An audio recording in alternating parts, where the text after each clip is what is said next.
So I'm on Instagram today, and the first thing that I saw going onto my Instagram was Doug Bowser steps down as Nintendo of America's president, and I was like, really? He stepped down after, all the comments he made about, the overly high prices of everything for the Switch 2 being justified, now he steps down.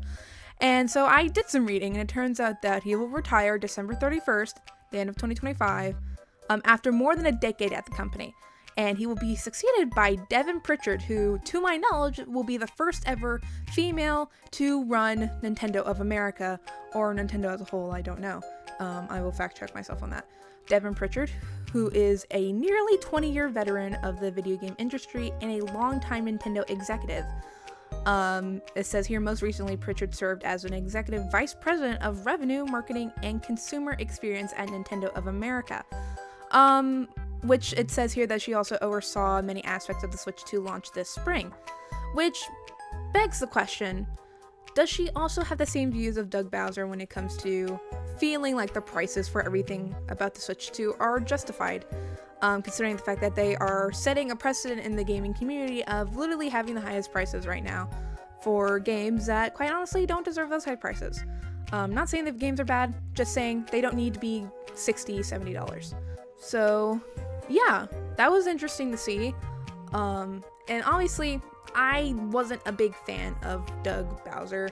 I don't really think anyone really was, especially comparing to Reggie. And I hate to compare to Reggie because everyone's like, oh, stop comparing, Doug to Reggie. But it was like Reggie set such a standard for people within Nintendo, more specifically like executives, higher up people in Nintendo. He kind of set the standard for that, at least when it comes to the American side of things.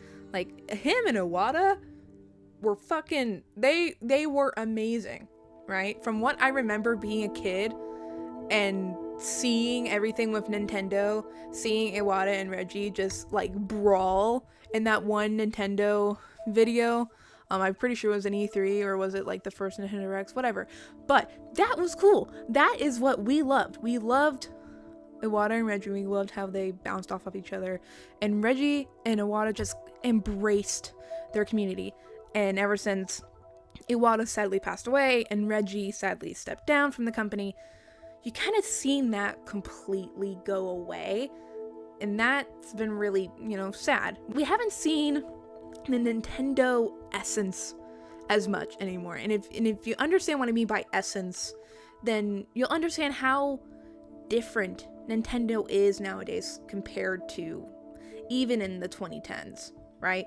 Because 2010s being 3DS era, Wii U era, and then starting of the Switch era, that's completely different from where we are right now. Nintendo right now seems very corporate.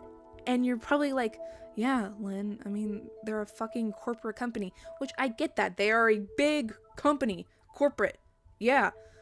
But it's so much of the joy and whimsy, as some might say, that we had, or at least that we remember from the 2000s and 2010s. Because a lot of Nintendo fans, that are kind of vocal on the internet nowadays, are people from the 2000s and 2010s that grew up with the Wii, grew up with the Wii U, DS, 3DS, all those things, even GameCube.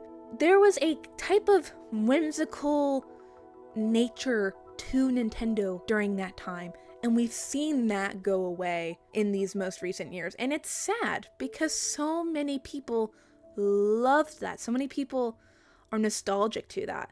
And I feel like, especially with the new generation of gamers, Gen Alpha, younger Gen Z, I feel like that is important for these kids to experience. Like, as someone who's been working in the education field for the past 4 years, I have worked with kids as young as preschool to as old as high school, and I see how they talk about video games, and compared to my high schoolers will be like, oh yeah, well, I have a Nintendo Switch, I like Animal Crossing, or like, oh, I like Sonic, I like yada yada. And that's kind of like closer to my generation, which I'm 21 years old. I'm not as much older as these high schooler kids, but they're still obviously, like a different generation. But these kids grew up with like the Wii and the Wii U, right? Compared to Gen Alpha that's in, let's say, elementary school right now.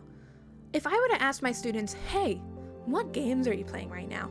They would say Call of Duty, Fortnite, which Fortnite isn't too bad. I'm not complaining about Fortnite. But like Call of Duty, Mortal Kombat, which if my mother were to see Mortal Kombat in my greasy little paws as like a 6-year-old, she would burn it. She would burn it. To be completely honest, she would burn it. But it's like these kids are like, oh, Call of Duty, Mortal Kombat, like games that are not. I'm saying this slightly. They're not meant for kids. They're playing games that are not meant for kids, right? But I think that's because, this is just my idea, I think that's because the marketing for these games, let's say Mario Kart, they're not targeting children. They're not reaching out to these kids. They're not doing all these fun activities that they would do to promote their games for the kids. One thing I remember, when Wii Sports Resort was being released, they turned Times Square into Woohoo Island. And they had like sand, they had a steel drum band, they had people like, I think people dressed up as Mii's, and like it was like a tropical paradise, and they had games and it was fun. And like, that's how, if you want to reach out to people and really promote your games, that is stuff you need to be doing. Look at this, we've created an island in the middle of Times Square. We trucked in 50 tons of sand. You know, we've got the steel drum band playing. It really is a spectacular event. We're having fun.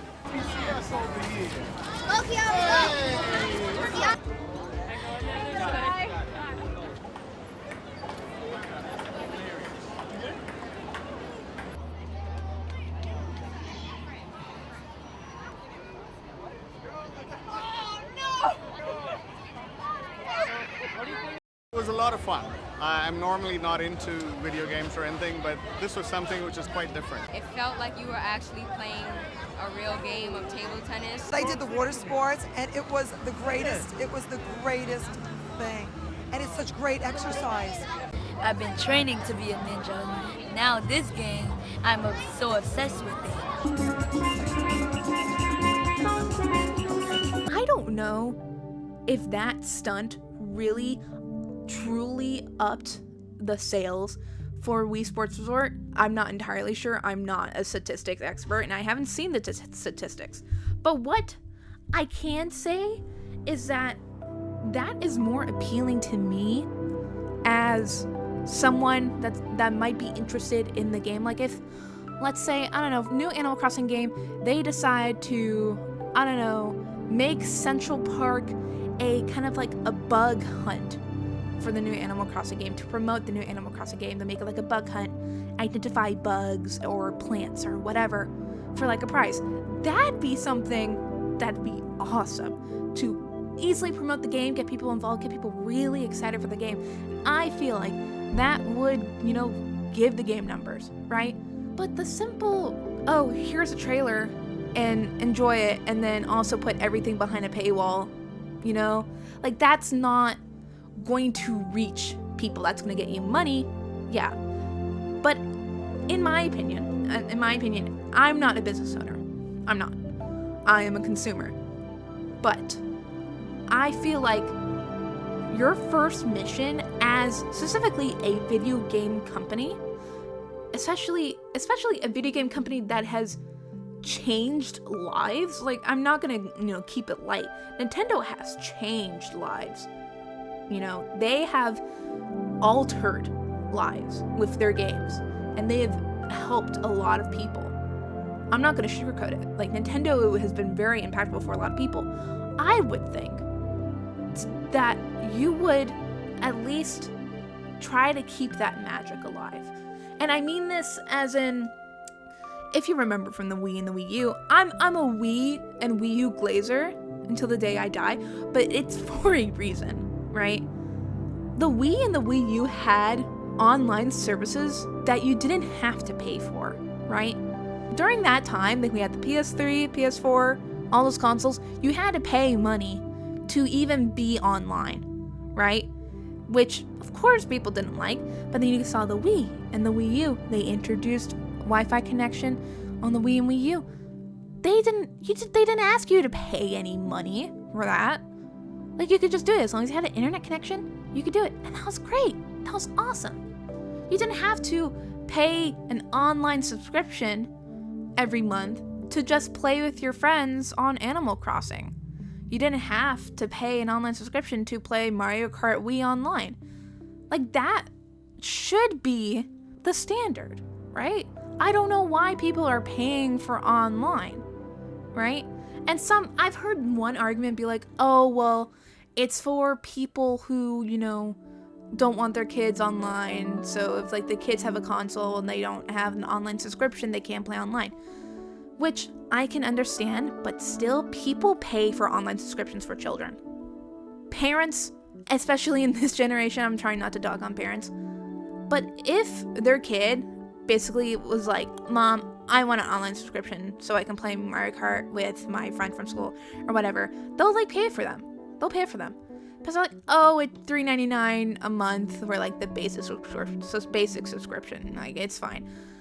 But why am I having to pay $3.99 just to play online on Animal Crossing? Right? Why am I having to pay $3.99 for an online subscription so I can play online mode in Mario Kart 8 Deluxe? I don't understand it. Because that shit used to be free. Right? I personally, I don't get it. And okay, I'm not trying to take Doug Bowser leaving Nintendo of America as like my way to dog on new Nintendo. Because there are aspects of new Nintendo I like, but there are a lot of things that I disagree with. And with how much we've strayed from old Nintendo is one of the things I don't like. But let me look more into this article about Doug Bowser leaving. So apparently they got a statement from Furukawa, who is the president of Nintendo in Japan, president of the whole company.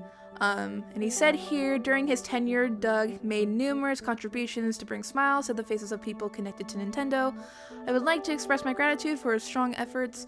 Devin, who will become the next president, has also made many contributions to Nintendo over the years. I am confident that, like Doug, Devin will continue to support Nintendo's important missions of creating smiles.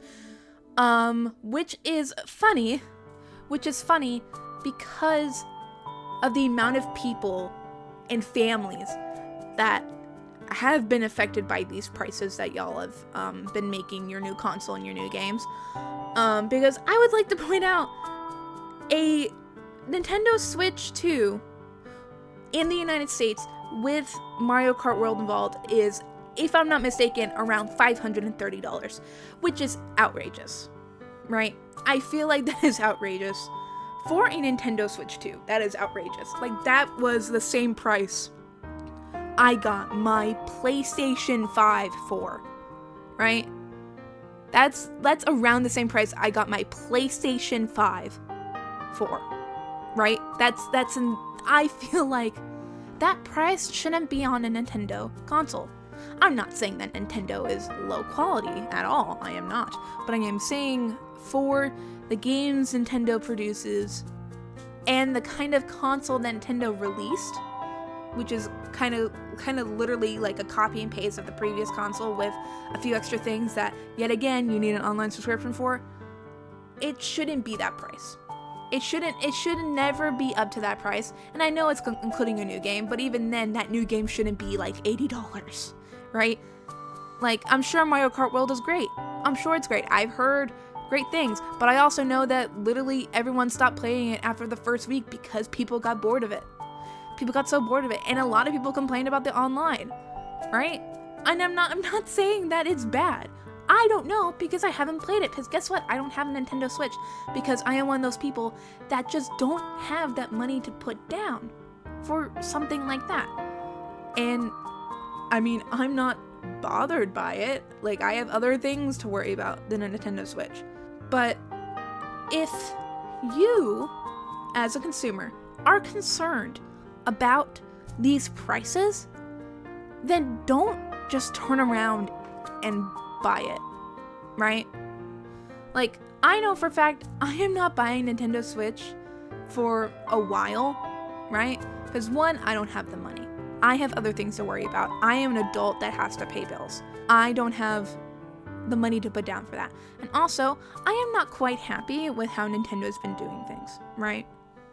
So I would hope in the future that they somehow make the Switch 2 worth its cost. Just saying. If they have any way to convince me that the Switch 2 is worth its cost, then yeah, I'll buy it. But for right now, I don't see it being worth it right now. And I know for a fact that they're going to transition to games being Switch 2 exclusive, and that's going to quite literally force people to buy the Switch 2, which they've done it before. They did it with the Wii, they did it with the Wii U, they did it with all those fucking consoles, right? So I know it's gonna happen. Like with a new Animal Crossing game, I know they're gonna be releasing it strictly on the Switch 2 because they have New Horizons on the first Switch. They're gonna have the next Animal Crossing game strictly to the new Switch, which I get it. But what I am happy for is that Tomodachi Life Living the Dream, the sequel to Tomodachi Life, which is a sequel to Tomodachi Collection, I can go on and on, is going to come to the Switch 1, which a lot of people were worried about. They were like, oh, is it going to be only on the Switch 2? Like, am I going to have to get a Switch 2 for the new game? And no, it's coming out on the Switch 1, which is great. Yay! Yay! People want that. People love that. You can see how people are just like relieved that a game that they've been waiting for over a decade is going to be released on the original Switch. Maybe that should be an indication that you did something wrong with releasing the Switch 2, right? And if you have a Switch 2, I can't say anything about it, you know, because I know other people that have a Switch 2. I'm not gonna dog on you for having a Switch 2. You paid the money, whatever. It's neither here nor there. But I can say, as a consumer who doesn't have all the money in the world, and also knows how, at this point in time, how important video games are to like children and families, that the price tag is too big. The price tag is too big. Your game's price tags are too big, and the fact that you're going to be former president of Nintendo America tried so hard to validate these heavy prices, and now is leaving the company after the Switch 2 release. That should say something. I'm not saying it correlates, but I am saying that it's a pretty big fucking coincidence, right? Now, I don't know Miss Devin Pritchard.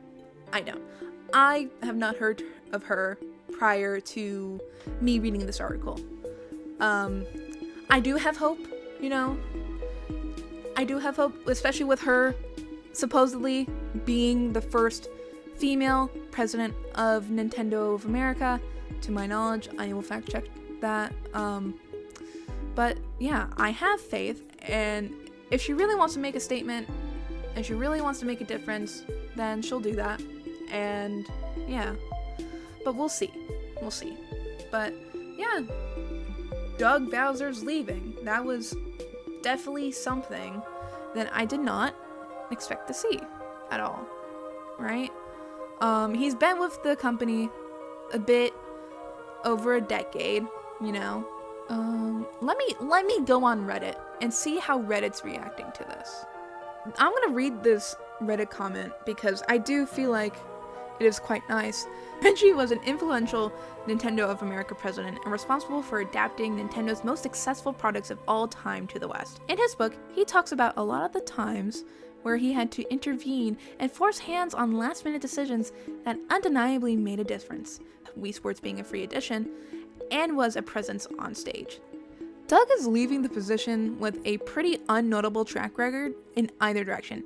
I feel like the marketing for their products have become very similar and safe the last decade, especially when communicating to Western audiences. He also took a lot of cues from Disney and leaned into their IP preservation and merchandising all above else, and had to have played a role in significantly expanding Nintendo stores across the US, not to mention the theme parks. We don't really talk about it because the Switch 2 sold well, but the initial announcement was horrendous and almost entirely due to regional loss skews and pricing decisions that were avoidable. So this person makes a great point. I feel like this person makes a really good point about the difference between Reggie and Doug, because Doug did take over Reggie's spot, right? And the difference between Reggie is that he left, and he left such an influential legacy behind, and Doug kind of didn't really leave the mark like Reggie did. I'm not saying that every, Nintendo of US president should be, that impactful. But what I am saying is you can definitely tell the difference between Reggie, who was for the consumer, compared to Doug, where he seemed more for the company than the consumer. For Reggie, as you can see in the statement, it said that he had to fight for last-minute decisions, and one of them was Wii Sports being a free addition to your Wii, because if you had a Wii, whenever you got a Wii in the box, it was Wii Sports.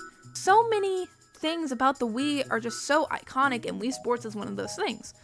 And so that kind of shows where, one, Reggie fighting for a game to be free for the console, while Doug and the Switch 2, I don't know if Doug, had anything to do with it, but the Switch 2's welcome tour thing being, what is it, like $8 USD? Like, for what reason, right? It is a tour of the Switch 2 and it's $8. Why the fuck can it not be free? That's my question. Why is it not free? If it's literally telling you, oh, this button does this button does that, or it's like talking about the history, yeah, I get that. But motherfucker, Wii Sports was free with your console. Why was Welcome Tour paid? That's my question. That's something that, when that was announced, I was like, oh, it's like a thing that might come like free download, your first game on the new console. No, it's like $7 or $8. Why? Doesn't make sense to me. But anyway, am I glad that Doug is leaving? I don't really have a statement on that. I mean, do I care about Doug? Not really. And that sounds mean and that sounds bad. But if I'm gonna be completely honest, Doug is nowhere near as memorable as a COO or president of Nintendo as Reggie was. I'm not trying to compare, I'm just stating a fact. Nintendo, step up your game, man. So many people are begging for the nostalgia. So many people are begging for old Nintendo back. Listen to your consumers. Truly listen to your consumers. We need that back. Sincerely. Because, yeah, while the Switch 2 did do well, you had a lot of your fan base really hurt, right? A lot of your consumers at this point don't trust you. And I don't think you want that. I don't think you want to just completely alienate the people that made you, right? Because if you're going to strictly think business, then I see that as an issue. But that's just me. If you want to do good for your consumers, if you want to, really get people on your side, listen to your consumers, truly. Dudes, plural, you're gonna get your money. You're fucking Nintendo, right? You own Pokemon, right? You own Animal Crossing. You own Mario. You own fucking Mario. Just don't raise up your prices that fucking high. Silk Song was $20, dude. Silk Song was fucking $20. Yeah, but anyways, Doug, hope you had fun at Nintendo. I don't really know what else to say because I feel like I'm just gonna go into a rant of how I'm gonna. I feel like I'm just gonna go into a rant of how I think old Nintendo is better. I'm gonna be like a back in my day, type video, and I don't want that. I feel like that's what this has been essentially, but whatever. Yeah. Smell you later. Bye.